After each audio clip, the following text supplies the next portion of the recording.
All right. I guess you could say this is a bit of a canon event. We have blue Doflamingo versus red purple law. It's crazy how this leader is more relevant than the original law leader. Ain't it weird? In a sense, he's it's like Law's newer version is more relevant than his older version, while Dofi's older version, I think we can say, is more relevant than his newer version. So it's an interesting matchup of the generational sets.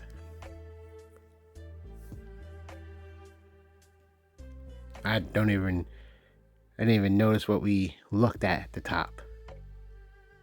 But we got a lost searcher on the board.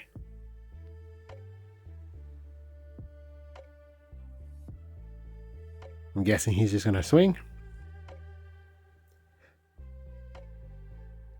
Law's really hungry for that board advantage, so a lot of times they're just like using their ability. I think if you can afford to give them something to eat, then you do that, and it kind of burns their resources. Because personally, I don't know how often a red purple law player doesn't go for the bottom deck if they can just bottom deck something. I feel like they just always go for it. Now, we have the Kuma, the red rock, and the doesn't matter because they got bottom decked. I would like to say, yeah, Kuma, we realize Kuma is part of an older meta. The purpose of Kuma was more about just having enough targets to get on the board and nothing to really fill the deck that would benefit the deck. So, yes, we are looking to change that build. But just to have people understand why you see a Kuma with no pacifistas in there. This is virtually an update of what, like an op03 deck, essentially.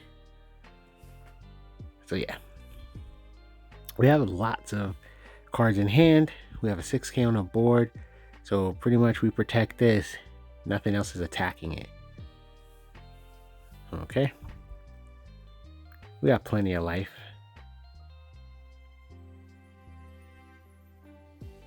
It's funny. It's like 6K Moria is way more appropriate to cheat out with leader ability rather than to play it from hand. I was like, who wants to hard cast that? But with a leader ability, it's gorgeous. 6K is much easier to protect than 5K. Another swing. It's interesting. Once upon a time, the game ain't start till you was at 2 life. So it's kind of funny how often the game change, how often the meta changes, how often just things can change in One Piece.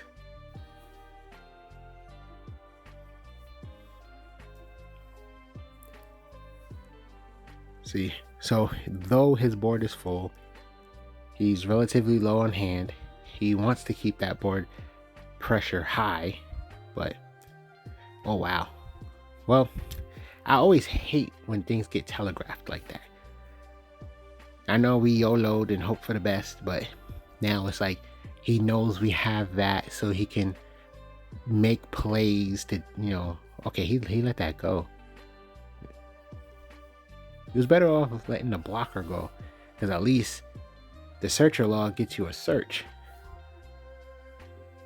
Essentially, they're both the same attack, and you see what's on the top of our deck, so why would you not just block, keep it up, and then just attack and essentially get an extra card to your hand? We got a 2K for that one. He tries it again, we got another 2K, and he does. Now he's kind of back in the same boat. I feel like we could afford to take the life. Next turn, what do we at? We're at 9. I can definitely see the Mihawk being developed. That way we get a stronger board presence. But we're gonna go for, okay, so we're going for the bottom deck.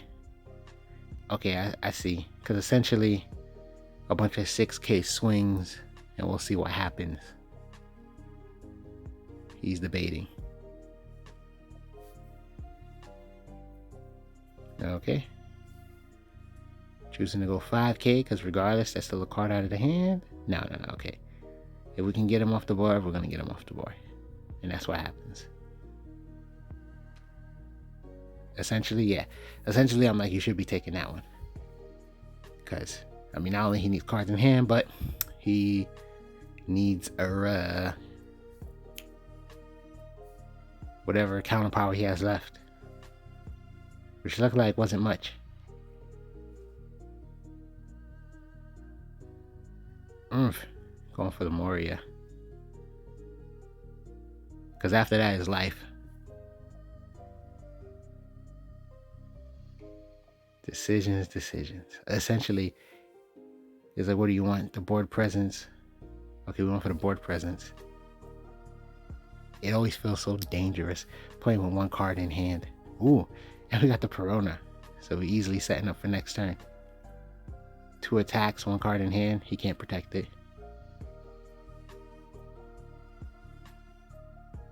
And that's another thing. Being that Tiger can do so much to his board, along with his own user ability just hurting his resources.